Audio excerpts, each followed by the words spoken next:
नमस्कार दोस्तों, आप देख रहे हैं न्यूज टीवी और मैं हूं आपके साथ दीपक शर्मा। जिस दिन से हमारे बीच ये चौंका देने वाली खबर सामने आई है कि बॉलीवुड के मशहूर अभिनेता सुशांत सिंह राजपूत ने आत्महत्या कर ली है, तो उसके बाद से लोगों में भी नाराजगी बॉलीवुड के प्रति लगभग बढ़ती ही जा रही है।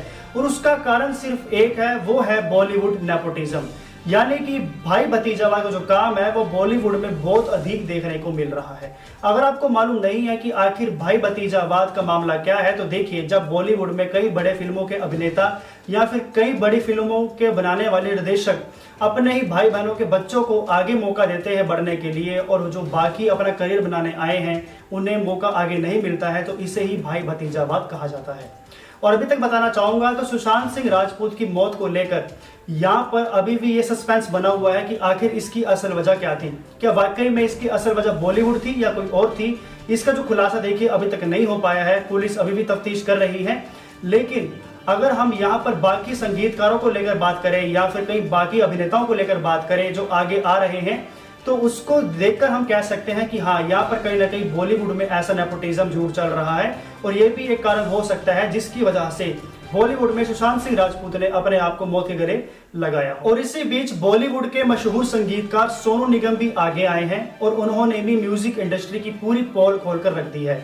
बताना चाहूंगा अभी हाल ही के दिनों में उन्होंने फेसबुक पर पोस्ट करके एक वीडियो जारी की है जिसमें उन्होंने साफ तौर पर बड़ी बड़ी कंपनीज के कच्चे चिट्ठे खोल रखे हैं। उन्होंने साफ तौर पर कहा है कि जिस तरह से सुशांत सिंह राजपूत ने अपने आप को मौत के गले लगाया है, तो उसी तरह से म्यूजिक इंडस्ट्री में भी आगे हमें किसी की खबर सुनने को मिल सकती है कि उसने भी आत्महत्या कर ली है।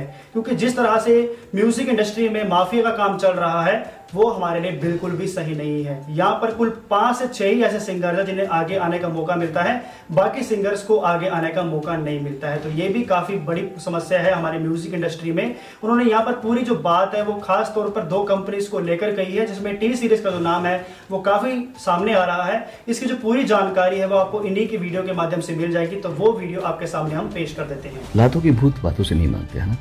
शराफत की भाषा सबको समझ में नहीं आती। मैंने किसी का नाम नहीं लिया, मैंने सिर्फ बहुत प्यार से कहा कि भाई आप लोग नए लोगों के साथ में प्यार से रहें, काइंडनेस दिखाएं, क्योंकि सुसाइड हो जाने के बाद में रोने से अच्छा सुसाइड के पहले माहौल को थोड़ा रेक्टिफाई कर लिया जाए। लेकिन माफिया है, माफिया की चाल चलेगा, उसको तो आदत है। तो उन्होंने 5-6 महाजीनियस को बोला कि मेरे खिलाफ इंटरव्यू दें।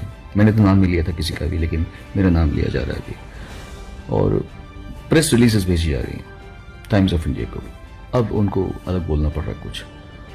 उनमें से एक का भाई है जो अपने ट्विटर पे आज से 1.5 साल पहले, अभी नहीं 1.5 साल पहले, ये लिखता है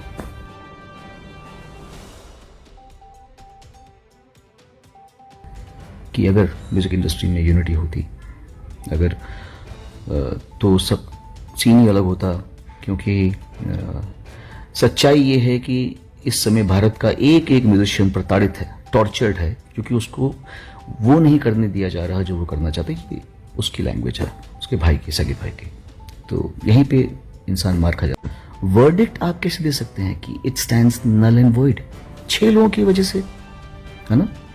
तो थोड़ा सा चेंजेस आपको करने चाहिए थे लैंग्वेज में, ताकि ये ना आ जाए कि आपको ये तो पर्दाफाश हो गया कि आपने पूरी प्रेस रिलीज वैसे डाल दी है। प्रेस रिलीज हम भी जानते हैं, इंडस्ट्री में बहुत पहले से हैं, सबको पता है कि प्रेस रिलीज कैसे लिखी जाती है, क्या लिखी जाती है, क्या लैंग्वेज होती है। Don't do all these things. और भूषण कुमार, अब तो तेरा नाम लेना ही पड़ेगा मुझे, और अब तो तू के लायक है। तूने गलत आदमी से पंगा लिया। भाई दीवाना कर दो, भाई मुझे साराशी से मिलवा दो, भाई स्मिता ठाकरे से मिलवा दो, भाई बाल ठाकरे से मिलवा दो, भाई अबू सलीम से बचा लो। याद है ना, अबू सलीम से बचा लो मुझे, भाई अबू सलीम गालियां दे रहा है। याद है कि नहीं ये सब चीजें, है ना। तो मैं तुझे कह रहा हूं, मेरे मुंह मत लगना तू बस। मरीना कंवर याद है ना, मरीना कंवर याद है, वो क्यों बोली, वो क्यों बैकआउट की, ये मुझे नहीं पता, मीडिया को पता है। माफिया इस तरह फंक्शन करता है।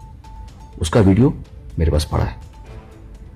अब अगर तूने मेरे से पंगा लिया तो वो वीडियो मैं अपने YouTube चैनल में डाल दूंगा। इसके अलावा सोनू निगम का समर्थन करने के लिए 2 और संगीतकारों के नाम सामने आए हैं, जिसमें अदनान सामी और अलीशा चिनॉय का नाम सामने आया है। बताना चाहूंगा अदनान सामी ने भी यहाँ पर कहा है कि वाकई में जो सोनू निगम जी ने कहा है वो बिल्कुल सही कहा है। और यही कारण है कि आज हमें सभी बॉलीवुड सॉन्ग्स को रिमिक्स में ही सुनने का मौका मिलता है, क्योंकि यहाँ पर इंडस्ट्री में म्यूजिक सिंगर्स की काफ़ी कमी हो गई है। यहाँ पर जितने भी संगीतकार हैं, जितने भी अच्छे अच्छे संगीतकार हैं, उन्हें आगे आने का मौका ही नहीं मिलता है। उनका जो बयान है वो भी आपके सामने मैं जारी कर देता हूँ। भारतीय फिल्म और संगीत उद्योग को गंभीरता के साथ एक बहुत बड़े उठापटक की ज़रूरत है, विशेषकर संगीत नए गायकों, वरिष्ठ गायकों, म्यूजिक कंपोजर्स और म्यूजिक प्रोड्यूसर्स के मामले में, जिनका बुरी तरह शोषण हो रहा है। या तो उनकी तानाशाही सहो या फिर तुम बाहर। ईश्वर की कृपा से भारत में हमारे पास 1.33 अरब लोग हैं। क्या उन्हें देने के लिए हमारे पास सिर्फ रीमेक और रिमिक्स ही है? आपके पास ऐसे मूवी और म्यूजिक माफिया हैं जिन्होंने बड़े घमंड के साथ अपने आप को भगवान मान लिया है। और आखिर में यहाँ पर अलीशा चिन्नॉय का भी बयान सामने आया है। उन्होंने भी यहाँ पर सोनू निगम का समर्थन करते हुए कहा है कि म्यूजिक इंडस्ट्री जो है वो दिन प्रतिदिन जहरीली ही होती जा रही है। और उन्होंने जो अपना बयान जारी किए हैं वो भी आपके सामने हम पेश कर देते हैं। ये एक जहरीली इंडस्ट्री है जहां मूवी और म्यूजिक माफिया आपको डर और ताकत से नियंत्रित करने की कोशिश करते हैं, या बिना किसी नैतिकता के काम लिया जाता है और कोई निष्पक्ष व्यवहार भी नहीं होता। यहाँ बेहद छल कपट से भरे अनुबंधों के साथ काम कराया जाता है और फिर ऐसे जताते हैं जैसे उन्होंने बहुत बड़ा एहसान कर दिया हो। एक्सक्यूज़ मी, ये पूरा सिस्टम ही बेकार है, लेकिन बुलबुला बस फटने ही वाला है। तो आज की खबर में बस इतना ही था। आगे फिर मुलाकात होगी। बाकी आप अगर हमारे चैनल पर पहली बार आए हैं तो चैनल को सब्सक्राइब जरूर कीजिएगा, बेल आइकन को प्रेस कीजिएगा ताकि आपको हमारी वीडियोस के आगे नोटिफिकेशन सबसे पहले जरूर मिले। नमस्कार।